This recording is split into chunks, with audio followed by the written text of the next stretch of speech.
It's the Bulls Podcast, episode 48. Hey, Chicago Bulls fans! It's time for your Bulls Podcast. Here are your hosts, Marcus Couch and Wyse Black. Welcome to the Bulls Podcast, coming to you from bullspodcast.com. This is where we bring you the latest news, reviews, rants, rumors, and opinions on the players, coaches, and front office of the Chicago Bulls. My name is Marcus Couch, and with me is my co-host, Mr. Wyse Black. What's up, Marcus? What's going on with all my Bull lifers out there, man? Just ready to get into the show. Let's do it. All right, and we've got our regular contributor to the podcast, Mr. Kenyatta Wright has joined us. What's up, K-Dub? What's going on out there, Bulls fans? I'm back for another round to complete episode 48. Let's do this. Okay, we're going to talk Bulls versus Hawks post-game rundown. A state of the Bulls, is Levine turning the corner to elite status? We'll debate that and a whole lot more. And game predictions for the coming week. We'll be right back after this quick timeout. Bulls fans, remember to follow the show on social media at Bulls Podcast and at bullspodcast.com.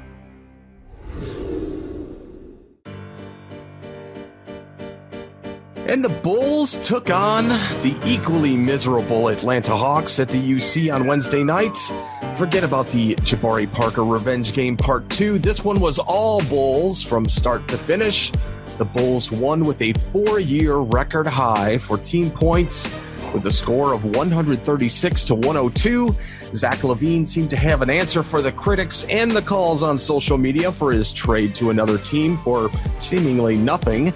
He's definitely on a mission, and with tonight's performance of 35 points in 25 minutes, he's got a lot to say, including a statement of 7 threes in the game. This was capped off with Lauri Markkanen chipping in 22 points in 23 minutes. The offense had 32 assists in this complete victory. The new pairing of Denzel Valentine and Daniel Gafford appears to be a formidable duo, at least in this game. And when it came to the win, Bulls head coach Jim Boylen actually gave a lot of the credit to Chris Dunn with the way that he played against the Hawks, especially how he guarded Trae Young, saying KD is a good player. He's a top-level defender in this league. So, Kenyatta, Wyse, I know that you guys watched the game. Wyse, why don't you kick this one off first? Tell me what was your impression of this particular game? All I can say is, I wish we could play the Hawks every game, because other than that, they can't seem to beat anyone else, no matter whether the team has a worse record than them or not. And seriously, because I know the Hawks are a bit depleted as a team without John Collins, but man, they just look crazy horrible. If Trae Young has a bad game, the entire team has an off night, because so much of their offense revolves around him and what he does in regards to controlling the offense. And where I'll give, I guess, Boylen some credit is the scheme in which he uses to disrupt whatever Trae Young tries to do. And but while I say I give Boylen some credit, I have to truly give most of it to Chris Dunn, because he's the one, making life a living hell for Trae. Chris's length and aggressive style on defense seems to be too much to handle for him, and it's been proven each time they've met this season. But to get into, what the team did tonight overall, I thought it was simply a rejuvenation game. Kobe, he's been struggling with his shot as of late. He got it going tonight, dropping 19 points and hitting, I believe it was over 50% of his attempts, like 53% or something like that. Yeah, it was 7 of 13. Lauri, he had a major efficient night with 22 super quiet points on 8 of 9 from the field. And I say quiet because his points were they were kind of spread out throughout the quarters. And not to mention Zach with his 7 for 7 from deep to ultimately in the night with 35 points and in only 25 minutes, as you said. So basically, they got their rocks off on a team that they should have beat. But I think back to that Warriors game, another team who we all, feel like they should have definitely beat, and they should have beaten both times that they've played this year. But obviously that hasn't been the case. I mean, I don't feel the need to go over everything that happened in that last game versus the Warriors because, quite frankly, I didn't see most of it, not on purpose, but still, some told me they were gonna lose again that night, and of course, Boylan didn't surprise me. And yes, I go to Boylan because the only difference between Atlanta and Golden State right now is coaching. The Warriors they have just as bad a team, if not a worse team, as the Hawks, yet we can't seem to beat them. And why is that? Because Zach or Kobe don't go off for 40 against the Warriors, which is the only way we can probably beat them, because if it comes down to adjustments, rotations, plays, schemes, and all of that, then we're done for. So tonight was a very lucky night for Boylan is basically how I see it. I'm not really impressed. All right. Kenyatta, what's your take, bud? The Bulls look really good tonight. I'm actually watching the highlights as well while I'm talking to you guys. The ball movement was very efficient, was very on point. The Bulls didn't force any shots. Obviously, the Atlanta Hawks was running on fumes. They played an overtime game last night, so they came in a little tired. I seen one play where one of the Hawk players just let Zach just go straight to the rim for a dunk, to even bother to even hustle to grab him or get the ball out of his hands. So obviously the Hawks were running on fumes. But, you still can learn something even when you're dominant when you're not supposed to. And the Bulls, 78 points in the paint, that's my golden number tonight. Because that takes me back to the Baby Bulls era when we were dominating teams in the paint. And we were taking smart shots. We were taking shots in rhythm. This Daniel Gafford, Boylan has got to keep him in the starting lineup. Not the starting lineup, but he got to keep him on the floor. Mm-hmm. There's been some key moments where we lost games and we were leading the game and we were riding high on momentum, and Boylan takes them out of the game and then we fade away. We need that defensive presence inside. That shot block that Gafford had on Ibaka, I still have that in my mind. And the intensity that he had on his face as he blocked the shot. We need more of that. We need more guys that are hungry like that to play defense. But what I grabbed from this game, I can't really celebrate a game against the Hawks. The Bulls beat this team before. This is a team that the Bulls have had recent success against. So I can't really celebrate too much against the Hawks. 136 points is the most points by the Bulls in a regulation game since 2008 of April. So that's an accomplishment. So what you can do is take from this game, the Bulls can take from this game and complete this same effort against another opponent. That's my thing. Like, dude, I'm not gonna be pessimistic about it, but I'm just being like kind of realistic when it like Kenyatta, you made a very good point just in terms of them being depleted, meaning the Hawks. They were coming off of a game last night too. So, like you said, they were running on fumes, and not to mention we have them in our pocket. We have this team figured out, like stop Trae Young and you basically beat the Hawks. That's it. But my thing, what really pisses me off is they should be doing this to other teams. That's the only reason I'm saying I'm not impressed. Like, I agree with you. Them, like Zach going 7 for 7 from deep, Denzel coming in, which even to speak about Denzel, I hate the fact that Boylan even takes him out a little too, or he'll put him in, but then like Denzel came in that first half and you saw he balled. He balled in that first half, but he basically didn't play till garbage time in the second half. But my thing is, why you want to take out your best defensive guy? I'm sorry, why? You talking about Gafford? Yeah, why take him out? I'm trying to figure out why you taking out your best defensive guy. I just don't understand that. You can't leave in just shooters. You need some kind of defensive presence on the floor. Tonight, Gafford, he got any night, foul trouble pretty quickly. Night. I'm not talking about just tonight. Yeah, in general. Yeah. True. Well, out of this 136 points, guess who did not eat tonight at the dinner table? That would be Luke Cornett, who continues, Wyse. He's the guy that you called the odd man out of the three guys that we picked up. 6 minutes, 0 points, 0 for 2, 0 for 1 at the 3. What did he get? Two boards and plus minus of 4. So he's the new Felicio. He could be your new whipping boy, Marcus. I'm not giving up on the corn dog just yet, but you know, I don't know. Ryan Arcidiacono, 16 minutes, no points, nothing, 2 rebounds. I didn't notice that. No assists. He has 16 minutes out there. Yep. Wow, no assists, no steals, no blocks. That was quiet, super quiet. Yeah, I didn't even notice he played really tonight, so it makes sense. No turnovers either.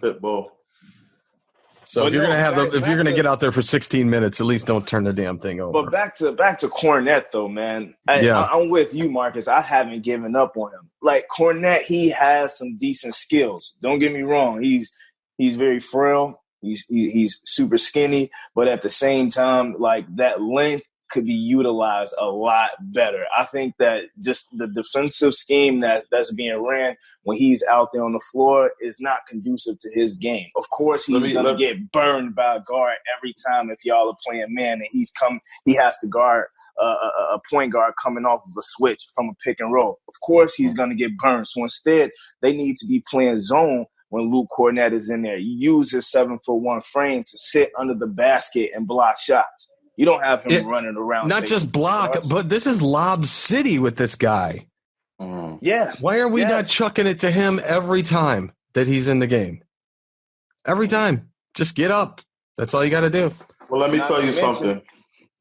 Go ahead. Let me tell you something. The problem is I've been reading a lot of Bulls comments on Kornet, and everybody seems to have some unrealistic expectations of this guy. This guy is not a defender. He's a shooter. He's a tall shooter. He's a fundamentally sound, 7 feet? Yeah, 7'1". Right, so he can lay the ball up. He's fundamentally sound on offense. He's not a defender. He's not a shot blocker. But that comes into play. How can you be 7'1" and not be a defender? Shots, bro. You just got to put your arm up there. You're good. But let me tell you something. Hold on real quick. That's not his skill set. Like, we have a roster of 12 players where each of these guys are good at something. So Boylen's job is to figure out what each of his players are good at, and that's how he plugs them in his offensive schemes. He has to plug these guys in and say, this is what your role is. I see this in you. That's the coach's job. So I can't really fault any of these players for failing in this offense. But what I was talking about the last show, which I got ripped on YouTube by one of your viewers. Don't listen to them. But what I was trying to say is that there are guys like Zach LaVine that can will the game by themselves, like he did in Charlotte when he hit that game-winning shot. You got guys like Kobe White, where it has nothing to do with Boylen's coaching. So we need those guys to come through every night, which has put a lot of pressure on them. So that's all I've been saying. So I'm kind of blaming both sides. The players, they can't wait on him to draw plays. He's an idiot. He can't draw plays. He's not competent enough to do that. They got to go out there and form a bond with each other and say, this is how we're going to do it. There's a lot of things I'm unhappy with these players. They're not taking initiative and saying, oh, I'm struggling with this. Let me get up earlier. Let me go to practice earlier so I can work on this. The players have to take their own initiative. All right, well, we're going to talk about that in the next segment anyway. I'm just talking about this game today. No, I just led right into that. I'm sorry. Well, we're happy with it. We're happy in terms of this win, at least, all of us. I mean, this is kind of what we've been waiting on. We got to be some competition, man. I'm not happy about this. Don't say that. Marcus, what was the tweet that you tweeted earlier today? I don't know. Tankathon said something about it. Actually, Tankathon said we should have dropped this one. Yeah. Mm-hmm. It's not like we're going to beat anybody else. I hear you. So they heard our draft position. Well, anyway, let's go. I don't want to be talking draft position this early. Oh my gosh. Oh man, get used to it. I'm sorry. All right, we're gonna take a quick break and we'll be back right after this timeout.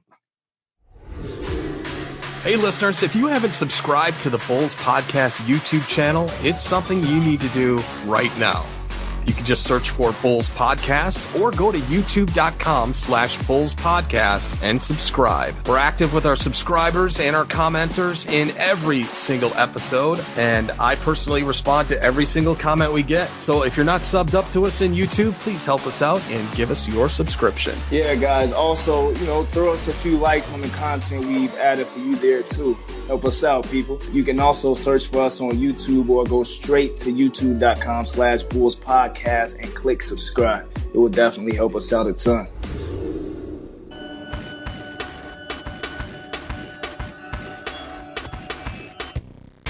Okay, we're back, and we're going to talk state of the Bulls. And we're going to talk a little bit about Zach LaVine and then drift on to other topics. But Coach Boylan said Zach wants to be great. He's working.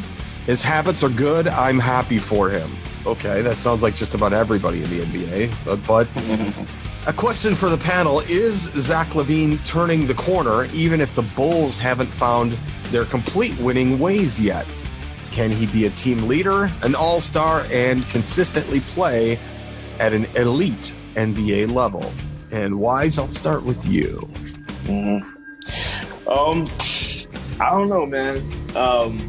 I'm kind of torn when it comes to Zach because, he is a great scorer and a guy who I feel like can be a very, very nice piece on a good contending team. But I don't know, man. Sometimes his inconsistencies in terms of decision-making down the stretch on most nights is what, kind of draws me back from saying he's ready to be on that elite status. Because listen, on nights like tonight, he looked marvelous from deep, shot 100%. But what about those nights when he shoots 2 for 10 from deep and barely gets to the line, to the free throw line? Which is done in more games than not this season. He's just had poor shooting nights from deep and barely got to the line. But you look at his first half tonight, you look at his first half shot chart, and you'll see that, he hit 7 of 9 from the field, and most of those shots were inside. I think 6 of those 9 shot attempts were in the paint, which is where he needs to go a lot more, and especially on nights when, his lone ball isn't dropping. If he knows shots from deep aren't falling, then it's time to take it to the rack and maybe get to the line. Play the slow game like Jimmy used to. But, Zach, he's a lot more flashy than Jimmy, and, he usually wants to drop a guy with the jumper or take a step back shot or something like that, and that's why a lot of times his efficiency doesn't look like it did on tonight. I think it's a thing where Zach just needs to, I don't know, he needs to model his game after, and I don't know, after like some great player, but just in terms of what he's doing, like his inconsistencies is what really throws me off. I was listening to some podcast like a couple days ago, and one of the guys had said that he should sort of model his game after a guy like Klay Thompson. And that really got me to thinking. Yeah. He better than Klay Thompson, though. He better than Klay Thompson, though. That's a knock. He's better than Klay. Kenyatta, what? No, bro. Slow your roll, brother. He's a better. He's a better. Zach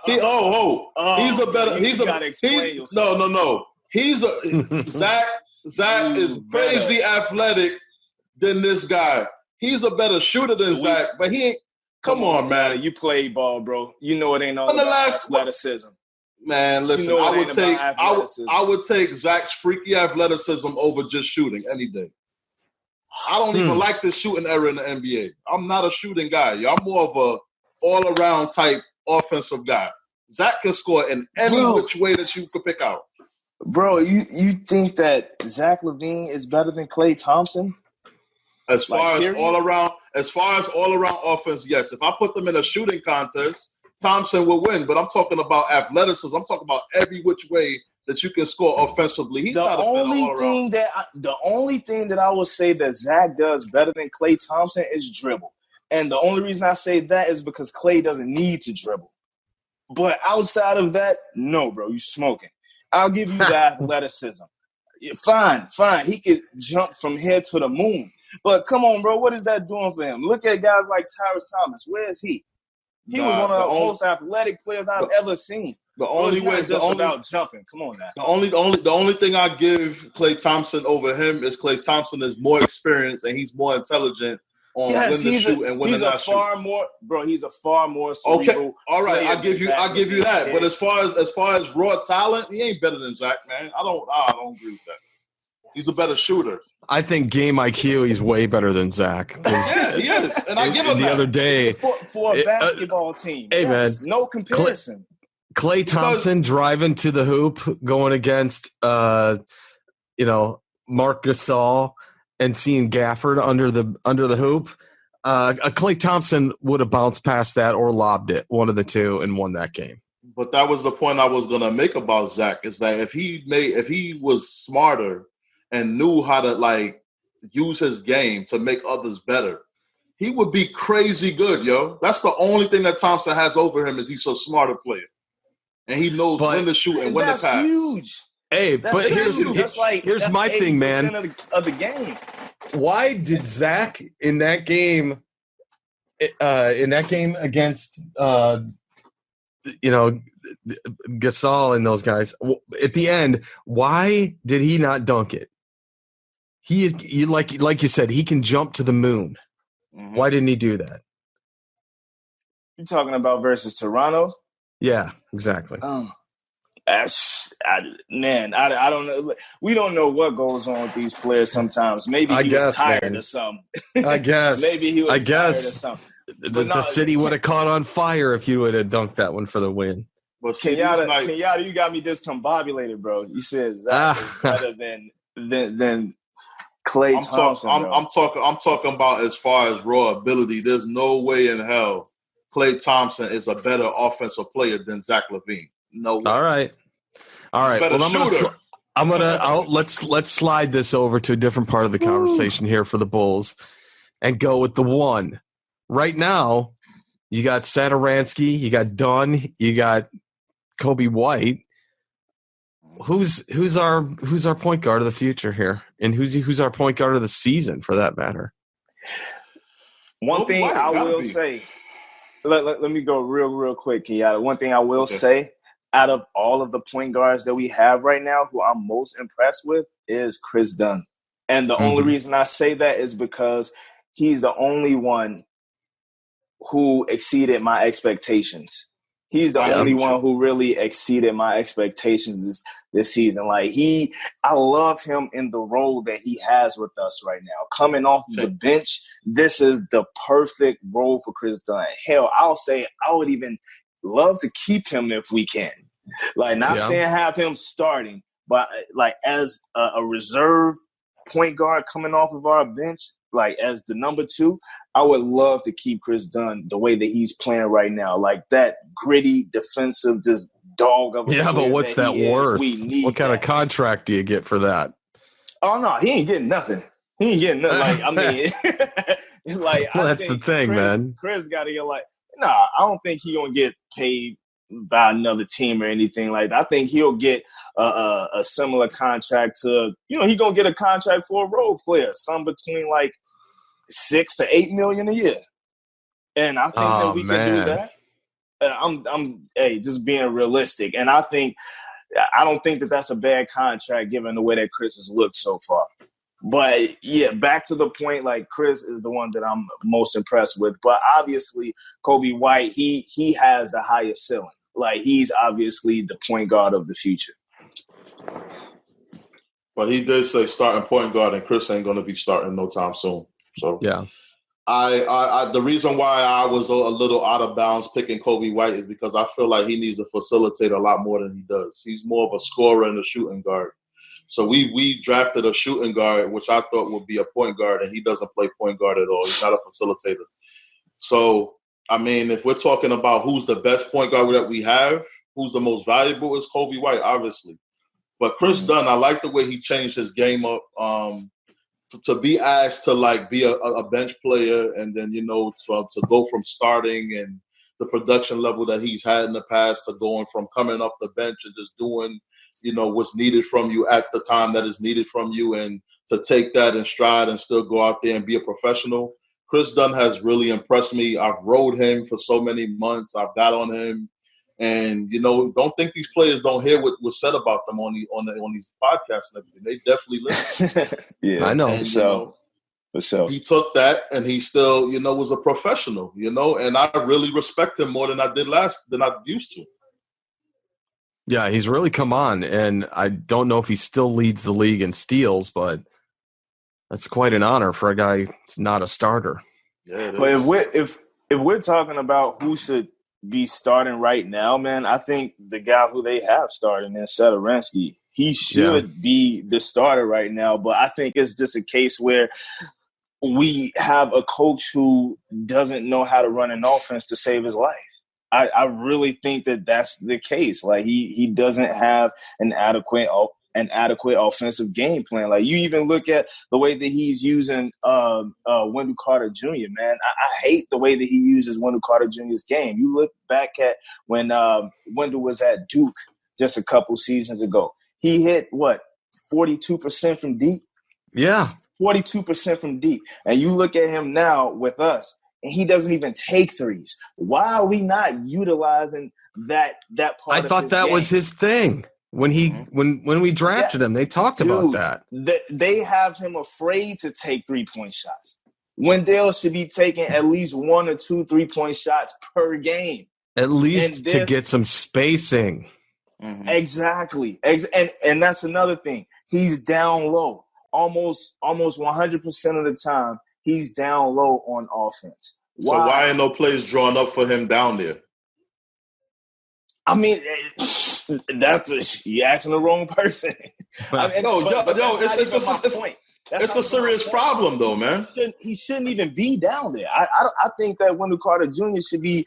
I think with his skill set, I think he's more of what's the dude's name? Jokic. I think he's more of a Joker kind of player. Obviously, not saying that he's as good as Joker because that dude is just out of this world when it comes to passing and all that. But I saw that guy playing last night. He's amazing, man. The Joker. Man, can't say enough about him. But especially Wendell since Carter the injury Jr., that he came back from. Jeez. I really believe that he is of that ilk. I think that's the way that you should be using Wendell Carter Jr. When he and Bagley were in Duke, they played a big man 2 game. They played a big man game where Bagley was the one who was down low and Wendell Carter Jr. was the center at the top of the key making decisions. Similar to what Joakim Noah used to do for the Bulls. You know what I'm saying? Like, you remember how he would be at the top of the key doing a pick and roll where the point guard, he hand the ball off to the point guard, and they just play that pick and roll 2-man game. I think that's what Wendell Carter Jr. should be doing.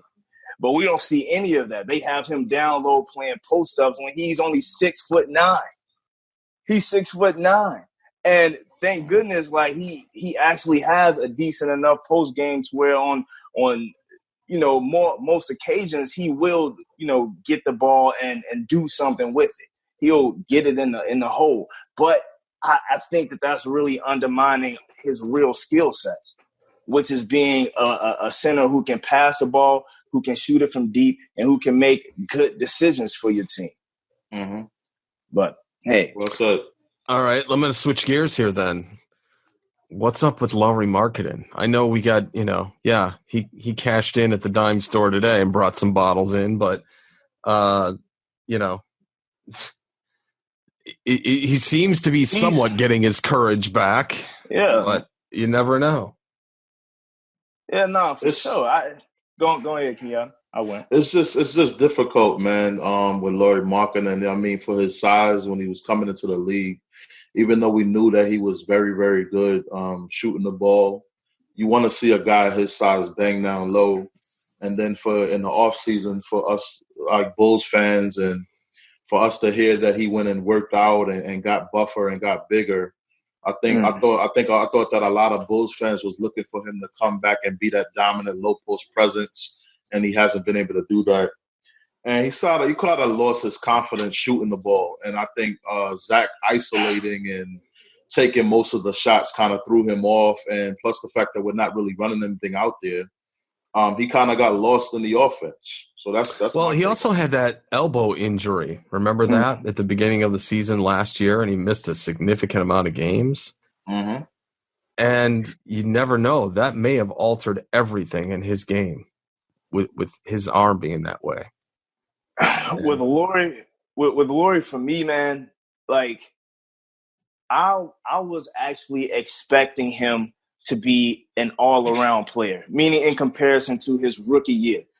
His rookie year, he looked like nearly a phenom in comparison to his draft class. Yeah. A lot of people said it. A lot of people said that if you redrafted that class, Lloyd would at least go number 2 or 3. You know what I mean? We were all saying that we won the Jimmy Butler trade just based on that. Exactly. Right? Because Dunn and Levine weren't even playing yet. And Lowry was playing, and we were like, we won. And he was the best player on 90% of the games out there, right? During that first year. So I'm just saying, I expected him to turn into more of an all-around player. You know what I mean? But even with even with Laurie having this, seemingly resurgence, as of late, at least for this month of December, it's still like there is a cap on his game. He needs help to score. Like, I don't know. Like, I hate the fact that he can't create his own shot still. Yeah, you hit it right on the nose. You hit it right on the nose. Third season, and he still needs to be assisted for all of his buckets. Like, he's still just a shooter. Like, he's a guy who's going to catch and shoot. When I hate the fact that he can't seem to put the ball on the floor, do a Euro step or something like that, and like get to the hole. Well, Wyse, let me get fouled. Let me interject real quick, Wyse. See, the most of the problem is just this era, man. It's this era. Like I told you last night, I was at the Denver in the Sixers game, and I had a really good view. I'm hovering right over the players, right in front of the scoreboard, so I could see everything. And the Sixers were just shooting jumpers like the whole second half. I don't know why they were doing it, but they would just run up the court, doing like how the Bulls do, just passing the ball around and shooting jump shots. And the Nuggets went into a 3-2 zone. And when the ball got to Embiid, I was looking for him to back down the guy that was guarding him because I forgot who was sticking him, but he could have easily backed this guy down and just dunked on him. But he preferred to just stand out there and shoot a 15-foot shot. That's the problem with this era. Like, players are not even going for down low points. I've seen players even run to the 3-point line and shoot a 3, and they got a wide open lane. It's the Is that because they just don't want to? Is that because they don't want to get physical down? Down in the paint. Is that why? It could be, man. It could be. I think it has a lot to do with basketball. I think it has a lot to do with the analytics, bro. Like when it comes to guys like running back to the 3-point line instead of, when they're open for that mid-range jumper, they're going to run back to the 3-point line and take a contested shot. Like it doesn't make any sense. But I mean, I don't know, man. I can't necessarily say it's this generation. It's just, these young guys, because you got guys like James Harden who goes to the cup every chance he gets. His co-star, Russell Westbrook, every chance he gets. Giannis. Like, let's not even go there. Like that. And those probably the only few, and that's probably the only few guys that really take it to the rim. Because Russell Westbrook is a bulldog. He gonna go right to the rim. He don't care. I mean, you still you got a couple others. You got a couple others, but I'm just saying, like, he ain't no good shooter either. I can't blame everything on Coach Boylen. So I'm not saying that it's all his fault. Yes, like even if he's the one that's calling those plays for you to just stand at the top of the key and shoot or whatever, improvise, man. Improvise and get to the rack if you know your shot isn't falling. So I definitely get that. But still, man, you got to put it in those players' heads to go hard. And I just think that Boylen, he fails to really motivate those guys. Like he fails to pump them up. So let's put a wager on it. Let's put a wager on it. The next tough team that we play in that defends the paint, who's to say we're going to go back to shooting jumpers instead of getting the 78 points that we had in the paint tonight? Who's to say it? Shoot, the Bucks, whoever they play against. No, I'm asking, do y'all think they're gonna go back to shooting jumpers rather than attacking the Yes. Yes. Bro, like you said, this is beautiful. I'm watching the game right now. You said it yourself. They were depleted. The Hawks were tired, bro. Yeah, out of gas. They were letting Zach get to the cup anytime he wanted in that first half. Six of his field goal attempts were all in the paint. 6 of his 9 field goal attempts were all in the paint, and that's usually not like Zach. Like usually, like I said earlier, he'll step back and shoot a jumper in your face before he gets to the hole 6 times in one half. You know what I'm saying? So like, he knew nobody had legs. We can't look. None at of the Hawks had legs tonight. And think that this is how they're going to play against the Bucks or whoever are the decent teams. You know what I mean? Like, and hell, who's to say the decent teams? Like the Warriors. They didn't even get to the rack against the Warriors. So, I mean, that's why I say the only way that we going to do something is if we play the Hawks every game. Yo, and let me tell you something. That guy that was arguing with Valentine, ever since that game, Valentine had some fire lit under him, man. Been balling. Ain't he? What do you say to Valentine? Because I need to say that to Valentine more often so he can play like that. He even got a technical and got kicked out the game. Yeah, he got thrown out off the bench. Denzel did? Yeah, the last game. For talking smack to somebody, I don't know. I thought it was like a timeout going on or something, and he jumped up and started smacking off to him. I like it. All I hear is Stacey and them keep referencing a quote from Denzel Valentine, which is, "I do this." Did he say he must have said that at one point in time? Because even tonight they were saying, "I do this," referencing some quote that I guess Denzel Valentine must have said. And if he has said that, some of that is shade at Boylen. To me, that's obviously shade at Boylen for him just relegating him to a bench warmer early in the season. Talking about because I said so in regards to why he's not in the game and all of that. So I mean, I'm super happy to see Denzel out there balling, and we could really use what he's doing because you're right, Kenyatta. Like he is looking very, very nice right now. Not even just as a shooter, as a playmaker, bro. Like he throwing dimes out there. Yeah, and the defense isn't bad. He's playing pretty good defense. He said, I'm gonna show y'all how I could do more than just drink Gatorade on the bench. And eat what was he eating? Popeye's chicken sandwich. Yeah, he was killing me with that. I'm like, come on, bro, where your broccoli and kale and all that? Yeah, chicken sandwich. I gotta say something, man, because I watch Pat Bev. Because you guys know that I had that thing with Pat Bev. Somebody said to Pat Bev, "Hey, man, what do you get at Burger King?" And he replies back, he's like, "Bro, nothing." Nothing. Like super, what? All caps, nothing. What are you, crazy? Bro, Burger King got a personal chef. Yeah. We're talking about Burger King, bro. Like, Yo, did y'all know that Joel Embiid sits there and eats a whole Burger King meal before he plays the game? Yes, bro. What? Yes. He's sponsored by them or what? I was sitting in my seat last night. Yeah, and one of the fans that was sitting next to me at the game last night showed me. I'm like, how does dude eat a whole meal burger when you play a game? He don't get cramps. Nah. Bro, he's been doing that for years. I remember the first time I saw him do that. I was like, bro, I would be so slow. Like turtle slow out there if I were to do something like that. But, I mean, it's going to catch up with him. Jordan used 21? To eat Big Mac and fries, man, before the game. Coke. Game? Yeah. Hey, man, them dudes different, bro. Them dudes, they are crazy human beings. 6'6", 7'1". We talk about the same guy people, bro. We talk about the same guy that hit free throws with his eyes closed. So yeah, that's true. That's what, they ain't regular, bro. So I guess. Yeah, but I'm with you. That was just funny to see Pat Bev shaming that guy for Burger King. One topic I don't want to fail to touch on too, though, is our wing depth. What do y'all think, man? Like, well, Otto's down for another month. Otto is out for 4 weeks. Chandler Hutchinson is up in the air. He's out indefinitely, which is seemed to be his regular regime. Every year he's out indefinitely.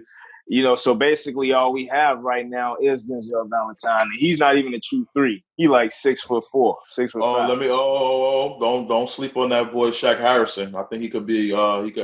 Stop it. He's 6'3", bro. We need a real wing. Yeah. We need a real wing. And I'm just asking, like, who do y'all think that who's out there? Yo, man, what's the timetable on Felicio coming back? Listen to this dude. All right. He want to play. Come on, you go bring up Felicio. You mean who's available? Who can we get? And grab somebody. Yeah. I mean, it might somebody. I don't know. McKinney. He's still out there, huh? I'm just. I don't know. You know what? Bringing that about because. Did you hear about Joakim Noah? What happened? By the way, what happened to him? Because he was going to get a Clippers or Lakers gig. I guess he tore his Achilles like the day before the workout. Wow. Oh, really?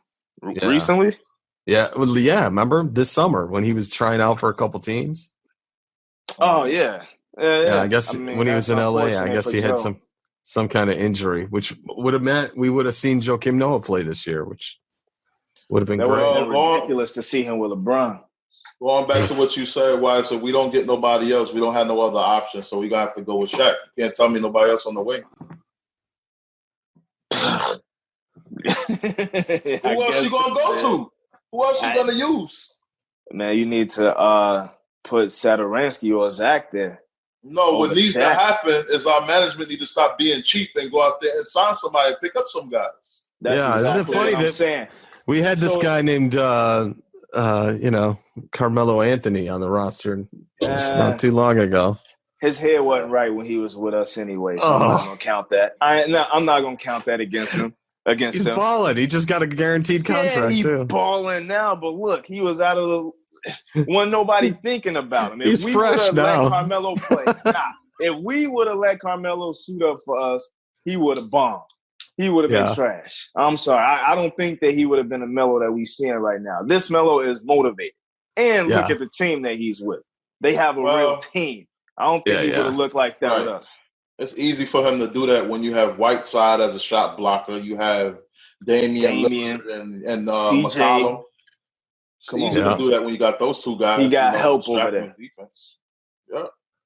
All right. Y'all's Melo haters. I see it. Hey, I'm being realistic about that. We already had this talk in past podcasts that not every player fits every system. I'm just saying. I'm just noting from NBA News and Rumor Mill that he did get a fully guaranteed contract for the rest of the year. So. Well, he bought it for the Blazers. They should keep him. He won Player of the Week last week. Yeah. He was averaging like 22 points and 7 boards. Yeah, they definitely. I swear when they played the Bulls, I must have seen him poke his head with those 3 fingers like a million times. Yeah. All in Laurie's face. Laurie's face. So, man, unfortunately. You tripping talking about Melo. But, I mean. All right, we're ending it on that. We're going to end this discussion, and we are going to take a quick break, and when we come back, we're going to predict the games for the upcoming week right after this. Hey, everybody, remember, we are a new show, and we do need your support in social media. We made it really simple to find us with some special redirect links. You can find us at Bulls Podcast on Twitter, on YouTube, on Instagram, and go to bullspodcast.com/Facebook to get tied into our Facebook group. And if you'd like to subscribe to the show, we are on Apple Podcasts at bullspodcast.com/Apple, on Stitcher, bullspodcast.com/Stitcher, and on Spotify at bullspodcast.com/Spotify.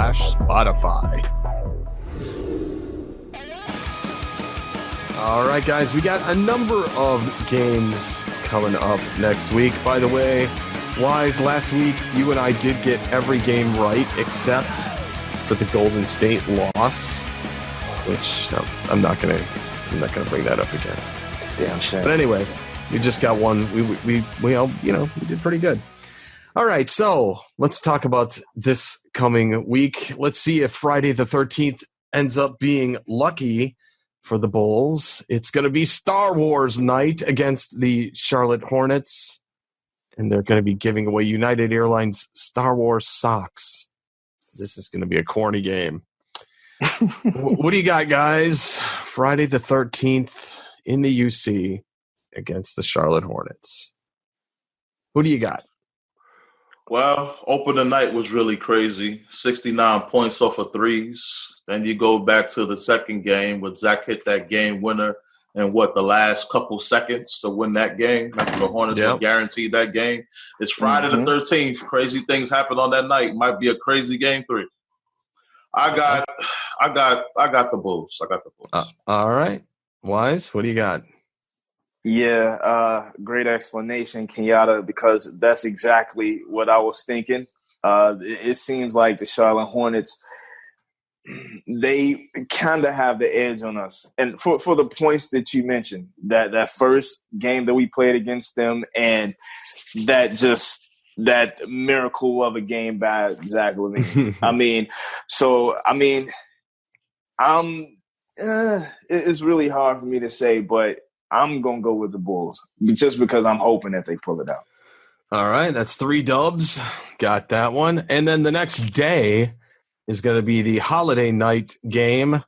The LA Clippers come to the UC on Saturday, December 14th. And I think we're going to get killed in this game, actually. So I'm going to say a loss.